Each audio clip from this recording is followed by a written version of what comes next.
Hola, ¿qué tal? Yo soy tu amigo Edgar Medina y te doy la más cordial bienvenida aquí en este canal de ISO TV Intercontinental. Estamos en nuestra segunda jornada de nuestro segundo Conference Master Tips de normas ISO.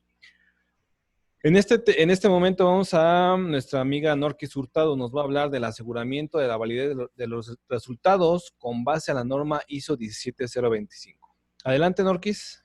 Ya, hola, bueno, soy Norquis Hurtado, como me presentó Edgar.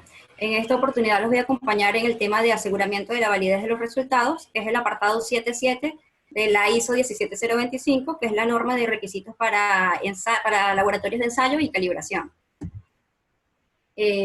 Bueno, soy ingeniero industrial venezolana, tengo más de 9 años ya trabajando con la parte de gestión de calidad y seguridad laboral. Cuento con diplomados en diseño y manufactura avanzada, en sistemas de gestión de calidad, en ISO 17025, seguridad laboral. Soy auditor Trinorma. También trabajo con lo que es la norma 22000, la 17025 y la 9001. Puedo decir muy fuerte, ¿no? Actualmente tengo ya 3 años en el Perú, donde me he desempeñado en todo momento como jefe de gestión de calidad en un laboratorio de equipos e instrumentos de medición y también como consultora de calidad para ayudar a otros organismos a su acreditación, en el caso de la 17025, y para certificación en caso de 9001.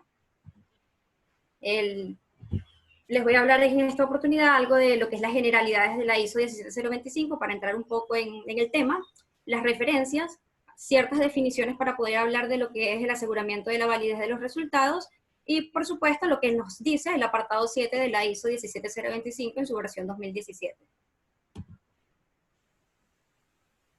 El objetivo de esta presentación es hacer llegar a los participantes los aspectos resultantes del apartado 7, más resaltantes del apartado 7.7 de la ISO 17025, es el aseguramiento de la validez de los resultados para su debida aplicación en los laboratorios de ensayo y calibración. De más está decir que lo que voy a hacer llegar a ustedes en esta oportunidad es eso, los aspectos más resaltantes, pues hablar del aseguramiento de los resultados es un tema bastante amplio que se queda bien corto un webinar de tan poquito tiempo. Sin embargo, quiero hacer llegar los aspectos más puntuales para la aplicación del aseguramiento de la validez.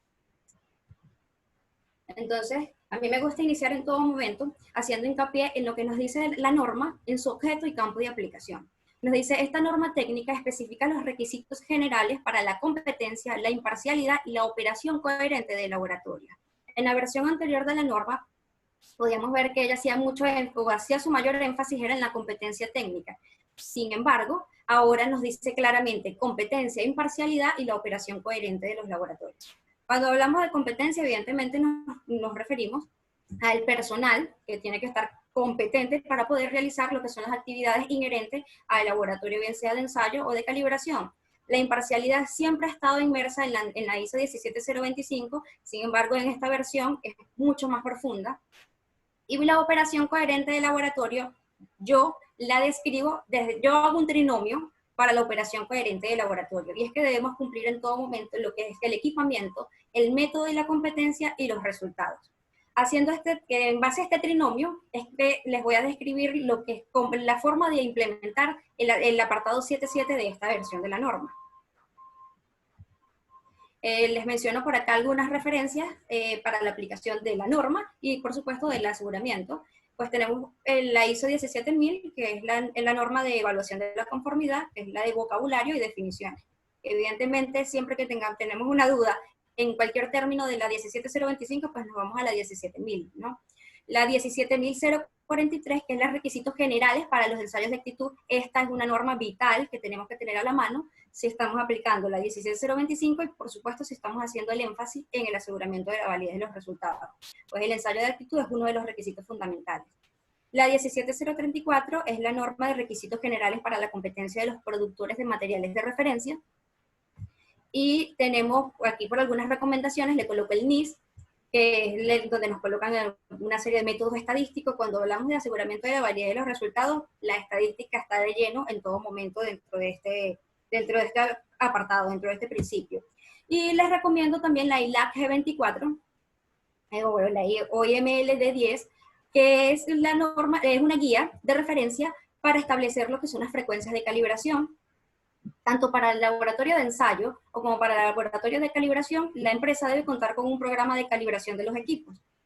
de los equipos utilizados. En esta oportunidad para los laboratorios de calibración, pues todos nuestros patrones deben estar calibrados, bien sea patrón de trabajo o bien sea de referencia. Y esta guía nos da ciertos parámetros para poder nosotros determinar la frecuencia de calibración. Bien, es cierto, la frecuencia de calibración no va a ser la misma para toda organización, ni la misma para todo equipo o instrumento de medición. Esta es una guía que la pueden consultar en todo momento y de allí pueden tomarla como referencia para el programa de calibración de los equipos e instrumentos.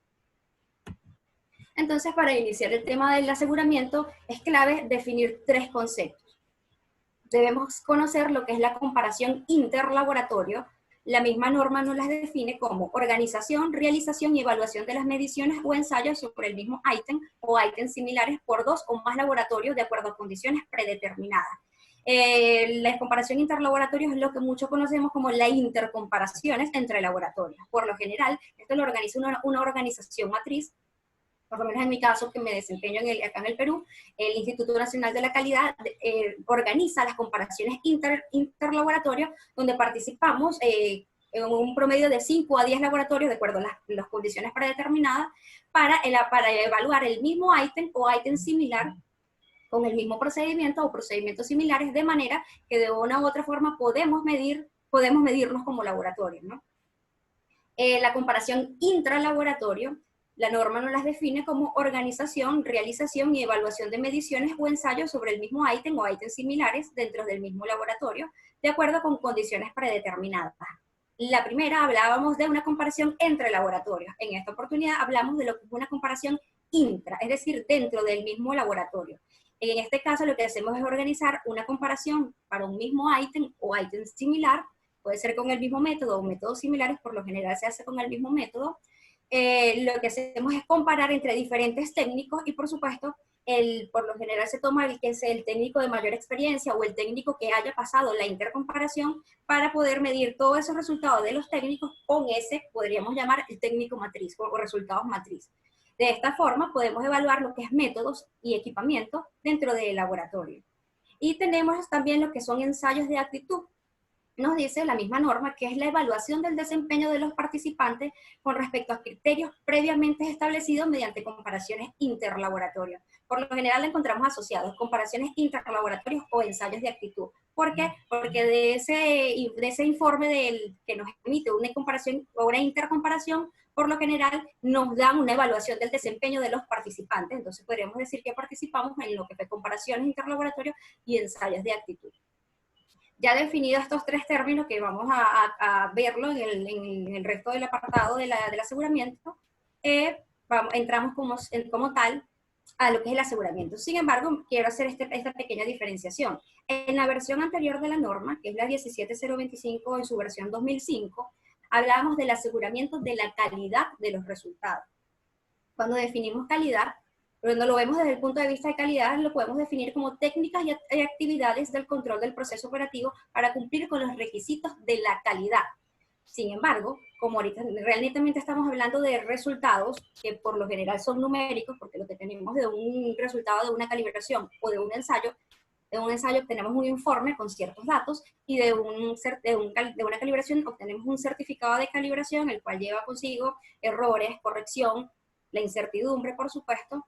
Entonces, se toma en consideración que deberíamos hablar de lo que es el aseguramiento de la validez, conociendo esto entonces como un programa de actividades o una combinación de procedimientos e instrucciones que realiza la organización para verificar, controlar y mejorar las operaciones con la finalidad de brindar confianza. Pues como estamos hablando de resultados, necesitamos brindar confianza en los mismos. Para hablar del aseguramiento de la validez, más que de los 11 principios o de los 11 apartados, ítem que nos menciona el apartado, debemos tener en cuenta que tenemos que hacer una combinación entre lo que es el monitoreo del ambiente, la capacitación del personal, la evaluación de la calidad y la esterilidad de los medios de cultivo en el caso de ensayos, y la calibración, verificación y mantenimiento de equipos. Entonces, evidentemente, sin necesidad de que la norma no los mencione en este apartado como tal, 7.7, pues tenemos que contar con un programa de calibración de equipos e instrumentos de medición y un programa de comprobaciones intermedias. Entonces, ¿qué nos dice como tal la norma? La norma en el apartado 771 nos dice: el laboratorio debe contar con un procedimiento Entonces ya tenemos claro que esta versión de la norma nos hace hincapié en muy pocos procedimientos en específico. O sea, su exigencia como procedimientos es muy poca, pero nos menciona 7 solamente. Dentro de ellos, el procedimiento del aseguramiento de la validez es obligatorio. Para hacer el seguimiento de la validez de los resultados, los datos deben ser registrados, es decir, debemos contar con evidencias, de manera que las tendencias sean detectables y cuando sea posible se debe aplicar técnicas estadísticas para la revisión de los resultados. Por eso que hice hincapié de que como tal este webinar quedaría chico en el tema del aseguramiento, pues aquí hay un montón de técnicas estadísticas de lo que podríamos hablar, ¿no? Sin embargo, yo me voy a centrar en que quede claro los 11 ítems del apartado, cómo lo podrían, con ejemplos prácticos de cómo podríamos aplicarlo, y, y pues evidentemente ya cómo nos estaríamos asegurando de esa manera. Nos dice, este seguimiento se debe planificar, es decir, tenemos que contar con un programa de aseguramiento de la validez de los resultados, debe ser revisado y debe incluir cuando sea apropiado, pero sin limitarse a los ítems que voy a mencionar a continuación. Entonces ya sabemos, debemos contar con un programa de aseguramiento de la validez de los resultados. Me podrían preguntar en este caso la frecuencia de los mismos. La frecuencia va a depender del procedimiento, del método, de la magnitud con el que esté trabajando el laboratorio. No hay una forma en específica de implementarlo, pues en esta oportunidad lo importante que nosotros debemos tener en cuenta es que cumplamos con ese trinomio de que cubrimos lo que es el equipamiento, cubrimos el método de la competencia y cubrimos lo que son los resultados informados.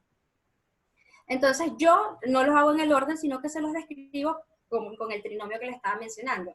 A nivel de equipamiento, podríamos encontrar lo que es el uso de materiales de referencia o materiales de control de calidad. Nosotros tenemos que tener algo presente.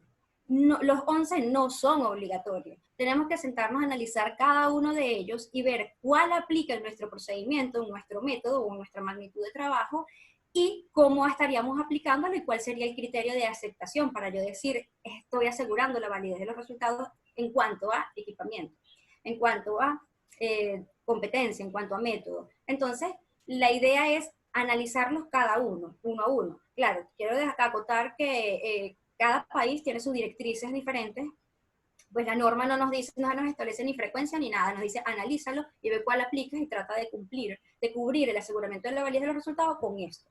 Entonces, está de nuestra parte ir analizando cada uno de los ítems, de los apartados de la norma para ver cómo aplica en nuestro método o procedimiento de trabajo.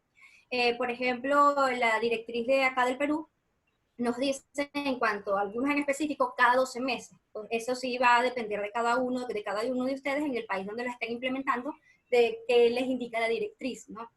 Bueno, en cuanto a uso de materiales de referencia o materiales de control de calidad, les coloco un ejemplo, tenemos que sentarnos a analizar y les voy a colocar un ejemplo. En la calibración de pesas, por ejemplo, yo no uso ningún material de referencia y no uso ningún material de control de calidad. La pesa simplemente es una unidad de masa, es un patrón estático que yo no puedo, que no le coloco nada para que me podría invalidar los resultados.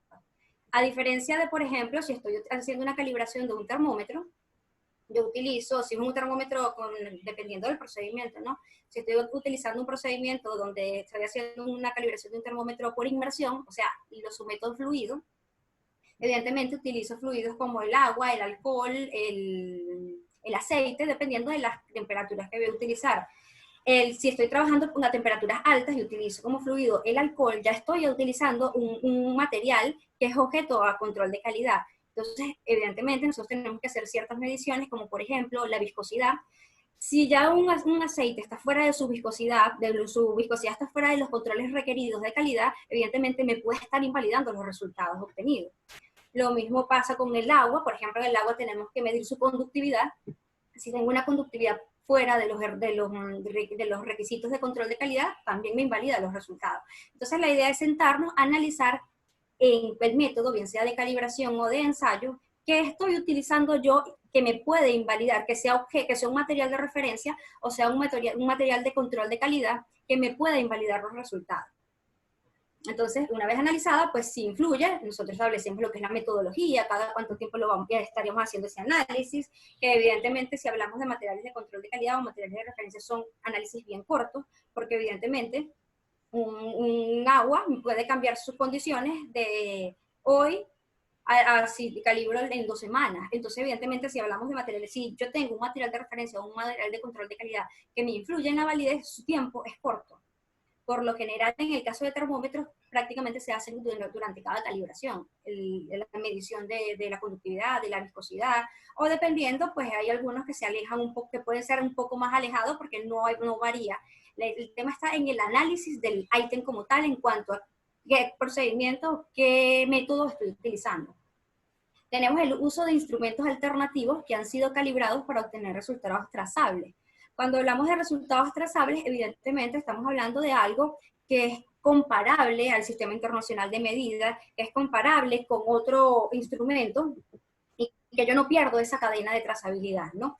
Entonces, por lo menos en el caso de calibración, tendemos a tener lo que son los patrones de trabajo, que son los que realizo con los que realizo mis calibraciones normalmente, y tendemos a tener lo que son los patrones de referencias, que por lo general tienen un cuidado exclusivo, no salen del laboratorio, se me les cuida todo lo que es condiciones ambientales, todo lo que las condiciones de almacenamiento. Por lo general estos no son sometidos a acciones que puedan perturbarse, que pueda hacer un desvío de sus resultados de calibración, ¿no? Entonces, como tenemos por lo general en todo laboratorio contamos con lo que son los patrones de trabajo y los patrones de referencia, podemos aplicar en este caso, este apartado, ¿no?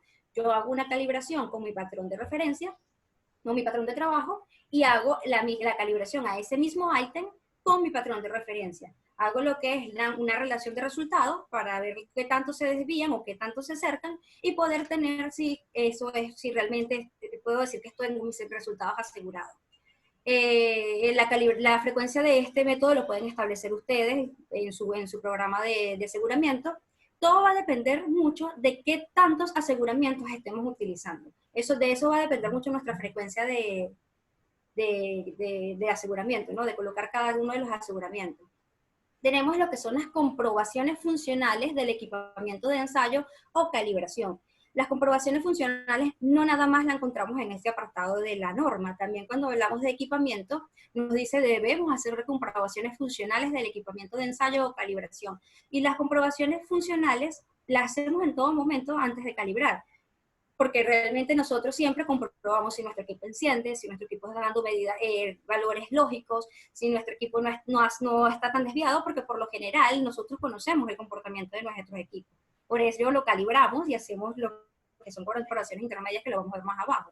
Entonces, realmente la comprobación funcional del equipamiento de ensayo o calibración, realmente la hacemos en todo momento previo a hacer un ensayo o hacer una calibración. Si yo voy a hacer un ensayo, para lo cual utilizo una estufa, evidentemente yo tengo que ver si mi estufa prende, si mi estufa está calentando, si mi estufa está manteniendo la temperatura indicada, si el controlador me está funcionando y puedo darle la indicación al controlador en cuánto se va a mantener.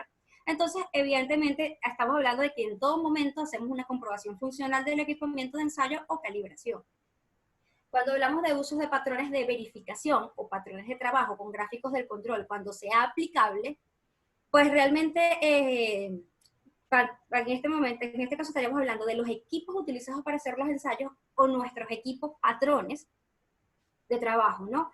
Entonces, nuestros equipos, pues, ¿por qué decimos si le podemos hacer gráficos de control, ¿no? ¿Por qué decimos cuando sea aplicable? Porque una de las cosas que nosotros buscamos con este ítem de la norma es conocer la deriva de nuestro instrumento, es decir, cuánto se ha desgastado en el tiempo. Pero realmente por buenas prácticas de laboratorio, inclusive, no somos capaces de calcular adecuadamente una deriva en el tiempo, sino a partir de 3 calibraciones de la misma. Entonces, por eso decimos cuando sea aplicable. Entonces, cada vez que nosotros tenemos un resultado, un certificado de calibración de nuestro patrón, pues lo vamos graficando y realizamos nuestro gráfico de control por lo general, a partir de ya de 3 mediciones, luego de 3 resultados de calibración, lo cual nos permite conocer la deriva de nuestro equipo.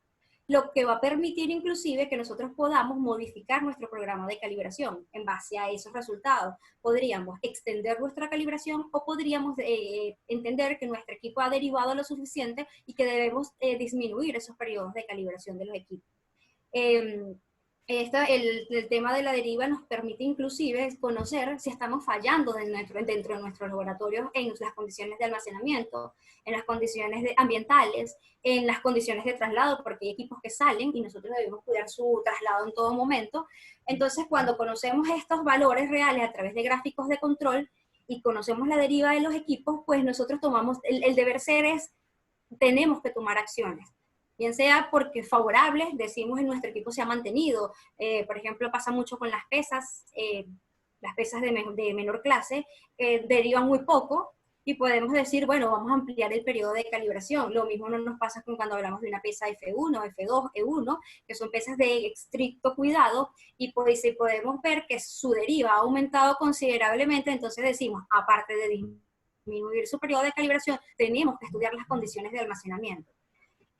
Podemos hablar también de lo que son las comprobaciones intermedias de los equipos de medición, pues como les mencionaba, cuando una de las cosas fundamentales en un laboratorio que trabaja bajo la ISO 17025 es que tenemos que tener un programa con una frecuencia de calibración, de mantenimiento y de comprobaciones intermedias. ¿A qué nos referimos cuando decimos comprobaciones intermedias?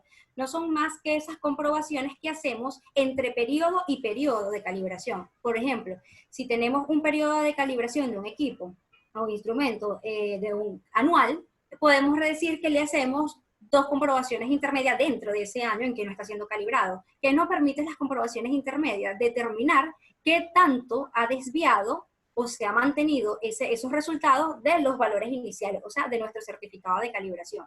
Importante para laboratorios de ensayo o de calibración saber interpretar los certificados de calibración. Por lo general allí tenemos un error, una corrección que debemos saber manejar y debemos manejarla utilizando la incertidumbre que el laboratorio nos está aportando. Entonces, lo importante en esas comprobaciones es estudiar qué tanto nos desviamos de estos resultados, qué tanto se desvían estos resultados de las calibraciones, lo que también nos permite tomar acciones. Nosotros podemos decir, está bien, nos mantenemos tal cual y seguimos calibrando cada 12 meses o no, pues tenemos que hacer una reducción de nuestra frecuencia de calibración porque el equipo está teniendo un comportamiento extraño. Entonces, si se pueden ver, estos 5 ítems tienen que ver netamente con lo que es equipamiento. Por eso yo los divido en lo que es un trinomio. Entonces, es equipamiento. De una u otra forma, nosotros podríamos estar aplicando 2, 3, 4 o los 5, pero estamos entonces asegurando lo que es el equipamiento. En muchas oportunidades decimos, no, yo no utilizo material de referencia, pues no me aplica. No quiere decir que yo estoy incumpliendo con la norma. Lo importante es de una u otra forma asegurar el equipamiento o que el equipamiento no está afectando la validez de nuestros resultados, o que si la está afectando, hemos tomado medidas al respecto. Tenemos también lo que sería estos 5, yo los divido, que pertenecen a lo que es método o competencia, ¿no? Podríamos hablar el primero, lo que es una repetición del ensayo o calibración utilizando los mismos métodos o métodos diferentes. Cuando nosotros caemos a estos puntos de la norma, hay muchos cuando estoy realizando consultoría que me dicen, es que yo siento que las cosas se repiten, que un ítem u otro se está repitiendo. Realmente estamos repitiendo calibración, estamos repitiendo ensayo. Ahora, los resultados o la forma como lo orientemos es lo que va a ser diferente. El primero nos dice repetición del ensayo o calibración utilizando los mismos métodos o métodos diferentes. ¿En qué consiste? En repetir el ensayo o repetir la calibración, valga la redundancia, con el mismo método o métodos diferentes. ¿Qué me permite medir la competencia del personal y medir si nos estamos desviando del procedimiento o del método que nosotros estamos utilizando? Porque cabe destacar que siempre utilizamos un método que ya está normado, o si no fue normado, pues nosotros tuvimos que haberlo validado. En todo momento estaríamos hablando de algo normado, ¿no? Entonces, pues lo que nos permite este primer ítem es saber si estamos desviándonos en método o desviándonos de competencia del personal. En el segundo nos dice el reensayo o recalibración de ítems retenidos. El tema de reensayo o recalibración también estamos haciendo una recalibración o un reensayo de un ítem. Sin embargo, en esta oportunidad me dice, en el primero lo podíamos hacer con un instrumento cualquiera, un instrumento del cliente, ¿no? Que esté llegando a calibrar y lo que hicimos fue calibrarlo por los 5 técnicos y lo que hice fue una comparación de resultados y correlacioné y vi si estaban, qué tanto se asemejaban o qué tanto se desviaban, ¿no? Y en el segundo nos dice de ítem retenido. Cuando hablamos de ítem retenido, para el tema de ensayos es mucho más fácil, pues siempre en ensayos tenemos lo que es siempre dejamos una muestra testigo, que lo podemos decir en el tiempo que es un ítem retenido. Ahí estaríamos haciendo, ya nosotros conocemos unos resultados iniciales y en el tiempo podríamos estar colocando a los técnicos a realizar nuevamente ese reensayo y podríamos estar haciendo una relación de nuestros resultados y estaríamos midiendo lo que es método de competencia igualmente. Sin embargo, en esta oportunidad lo estamos haciendo ya con un ítem retenido. En el tema de calibración se hace bastante difícil hablar de un tema retenido porque por lo general un instrumento o equipo del cliente no nos dura más que 5 o 10 días, a lo mucho 12 días. Por lo general nosotros no nos quedamos en un tiempo con un equipo del cliente. Entonces en esta oportunidad nosotros podemos optar por hacerlo por un equipo de laboratorio. Puede ser que ya no estemos utilizando por X o por Y, que lo utilicemos muy poco, pues bueno, ese lo utilizamos como, bueno, este es un ítem retenido para nosotros y lo utilizamos cada vez que vamos a hacer este apartado según la frecuencia del aseguramiento, ¿no? Tenemos lo que es la correlación de resultados para diferentes características de un ítem. Evidentemente que usamos lo que es la estadística en todos los temas que hemos utilizado. Aquí estamos correlacionando resultados, ¿pero de qué? Es de un mismo ítem con diferentes características. Podríamos ver el caso en una balanza. Una balanza me puede dar sus resultados en kilogramos, pero también me podría dar sus resultados en voltios. Evidentemente, yo hago una correlación de resultados por reglas de transformaciones, ¿no? Y podríamos ver qué tan aproximado o qué tanto se correlacionan los resultados del mismo ítem, pero con sus diferentes características. Lo mismo nos pasa con un termómetro nos puede dar en una magnitud y también en otra, y la idea es hacer esa correlación de esas diferentes características de un ítem para un mismo resultado, ¿no? Tenemos lo que es las comparaciones intralaboratorio. Por lo general, todo laboratorio tiene que utilizar las comparaciones intralaboratorio para el método de autorizar el personal, porque siempre que hablamos de un laboratorio acreditado o vía acreditación debemos tener un personal competente. Para ello hacemos toda esta serie de aseguramientos y pues por lo menos el Perú nos las exige con una frecuencia de cada 12 meses la comparación intralaboratorio. Es decir, yo comparo los técnicos para que puedan ser autorizados en una magnitud o un procedimiento en específico o un método, siendo de ensayo, ellos hacen una comparación con un ítem o con diferentes ítems, pero en la mayoría de los casos se trata con un mismo ítem y ellos se comparan con el técnico de mayor, los resultados de ese mismo ítem, pero calibrados o ensayados por el técnico de mayor experiencia o en su defecto por el técnico que pasó en la intercomparación. Entonces, bueno, dichos resultados, por lo general aquí se utilizan técnicas estadísticas como test student, feature, para hacer una comparación de estos resultados, comparándolo con los resultados podríamos decir, del técnico piloto, para ver qué tanto se aproxima o qué tanto se aleja, para poder saber determinar si de verdad el técnico tiene competencia y maneja el método y poder ser autorizado. Finalmente, en cuanto a método o competencia, tenemos lo que es los ensayos de muestras ciegas. El principio de esta norma cuando salió la versión 2017, traía bastantes incongruencias de que como yo en calibración, que puedo aplicar ensayos de muestra ciega. Bueno, pero en todo momento nosotros podríamos hablar de un ensayo de muestra ciega siempre y cuando la muestra no la conozcamos, ¿ya? Entonces, en ensayo es fácil, se suele aplicar mandando, nosotros nos quedamos con, evidentemente, supongamos que un laboratorio X hace mi resultado, me emite, que me ensaya la muestra, ¿no? Yo mando mi ensayo, y evidentemente siempre el laboratorio se queda con una muestra testigo. Vamos a suponer que a los 3 meses o 2 meses yo estoy mandando una muestra del mismo lote, sin embargo el laboratorio que me ensaya no conoce a qué lote pertenece. Puedo hasta mentirle, puedo hasta colocarle cualquier otro número de lote. Lo importante es que la muestra se mantenga como ciega. Cuando a mí sí me llegan los resultados, yo voy a poder comparar ambos y poder determinar si qué tanto fue la relación o qué tanto, porque entonces puedo determinar, en este caso, si el método no lo estamos ensayando nosotros, sino un tercero, yo puedo estar evaluando a ese laboratorio. Si lo estamos ensayando con nuestros técnicos, evidentemente, entonces evalúo método y competencia. En cuanto a calibración, nosotros solemos hacerlo evidentemente tenemos un equipo o un instrumento, ya lo conocemos, o sea, cuando lo hablo de conocemos es que tenemos un certificado de calibración del mismo, y en el tiempo, yo mando a un tercero, o sea, a un laboratorio también acreditado, mando mi instrumento a calibrar, ¿no? O realmente lo hacemos al revés. Yo mando primero mi instrumento a calibrar a un tercero, tengo mi resultado no lo conoce el área de metrología por nada del mundo, por lo general se lo queda el área de calidad y se le entrega al área de metrología como si fuera un servicio cualquiera, como si fuera un instrumento que el técnico no tiene por qué conocer, que ya conocemos resultados de otro laboratorio. Se ensaya de esta manera y se hace igual una comparación de resultados. Después que tenemos el certificado emitido por nuestro laboratorio y el certificado emitido por el tercero, ¿no? En todo momento manejándolo como un instrumento ciego.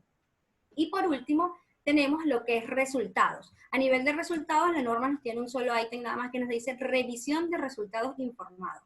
Los resultados siempre los revisamos, por supuesto, antes de emitir un certificado de calibración, revisamos los resultados. Sin embargo, este nos hace hincapié es a revisar los resultados que ya el cliente conoce. Es decir, yo tengo que establecer una frecuencia para revisar aquellos resultados que ya fueron emitidos.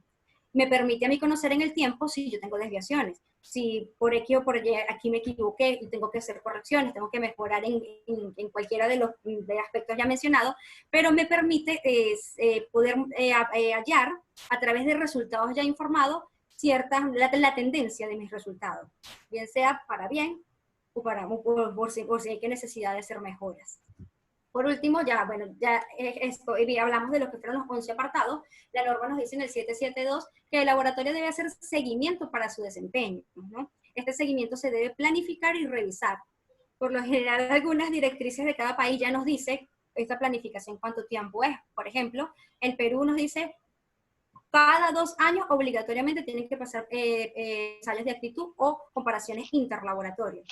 Los ensayos de actitud, como los expliqué en un momento para ser bien breve, como lo expliqué al principio, pues son los ensayos de actitud o intercomparaciones, son aquellas ya organizadas por un organismo matriz, donde se hace una serie de comparaciones para un mismo ítem o un ítem diferente, pero entre laboratorios, por lo general acreditados o vías a la acreditación, ¿no? Que busquen hacer seguimiento de su validez de los resultados. También tenemos que hay casos en que países en que no, para una magnitud en específico no hay un ente que haga un ensayo de actitud o intercomparaciones. Podríamos hablar de lo que son, en algunos casos, se podría dar el caso de lo que son unas comparaciones bilaterales. Podríamos decir, bueno, yo sí estoy acreditado en tal magnitud porque me acredité con otro país, con un organismo de otro país, y tú también, bueno, comparémonos entre laboratorios, también es válido para hacer lo que es el seguimiento. Nos dice, los datos de las actividades de seguimiento se deben analizar y utilizar para controlar cuando sea aplicable las mejoras del laboratorio. Si se detectan que los resultados de análisis de los datos de actividades de seguimiento están fuera de criterios, se deben tomar acciones. Por último, quiero mostrar acá un ejemplo breve de cómo lo hago, ¿no? Yo lo que hago es hacer cada uno de los ítems y voy analizando según los procedimientos que yo trabajo. Por ejemplo, digo, por magnitud, para temperatura, trabajo bajo tal procedimiento, digo, si aplica. Y la metodología que voy a hacer es determinar el control de estabilidad y uniformidad de los fluidos en los baños. Bueno, es más o menos el ejemplo que le puse al principio. Y, por ejemplo, determino si para este debo aplicar un método estadístico y, por supuesto, una de las cosas más importantes después de que ya definimos si aplica la metodología y el método estadístico es definir el criterio de aceptación. Por ejemplo, si para mí está aceptable, si la estabilidad y la uniformidad del baño es menor o igual a la peor estabilidad y uniformidad de su último certificado de calibración. Es un criterio de aceptación acá como ejemplo. Por último, les voy a colocar este de aquí de abajo, donde es solamente un ejemplo para que ustedes vean más o menos los tipos de técnicas estadísticas que podemos implementar, ¿no? Para este que fue el PC008, que para nosotros es el de calibración de pesas, y para termómetros decimos que podemos aplicar pruebas de normalidad, de Anderson-Darling, de atipicidad de datos, pruebas de test de Dixon, de homogeneidad de varianzas, de distribución normal, de distribución no normal, de igualdad de tendencia central, de distribución con el ANOVA, o de no normal con el Kruskal-Wallis. Son simplemente algunos ejemplos de métodos estadísticos que podemos aplicar. Hay millones de métodos estadísticos, todo depende a qué tanto se adapte al procedimiento y a la metodología que yo estoy utilizando. Lo importante es que me dé un resultado, o sea, que me dé un resultado que pueda ser medible, que me permita saber si lo que estoy aplicando está dentro de que estoy asegurando los resultados o me estoy saliendo y tengo que tomar acciones. Y pues para esto colocamos unos criterios de aceptación, como por ejemplo que la varianza encontrada entre ambos resultados sea menor o igual a la menor incertidumbre de calibración obtenida. estoy hablando rapidito porque quise abarcar lo más que pude, porque hablar de aseguramiento de la validez es un tema bastante amplio. Como conclusión quiero dejar, no es obligatorio aplicar todos los métodos señalados en el apartado, lo importante es asegurar la validez de los resultados en función al equipamiento, el método y competencia y resultados. Es decir, los 11 no son obligatorios, lo que sí es obligatorio es que yo me asegure en equipamiento, en método y competencia y resultados. Bueno, por acá entonces finalmente le dejo lo que son mis contactos. Acá tiene mi número telefónico, mi dirección de Facebook, de LinkedIn y mi correo electrónico.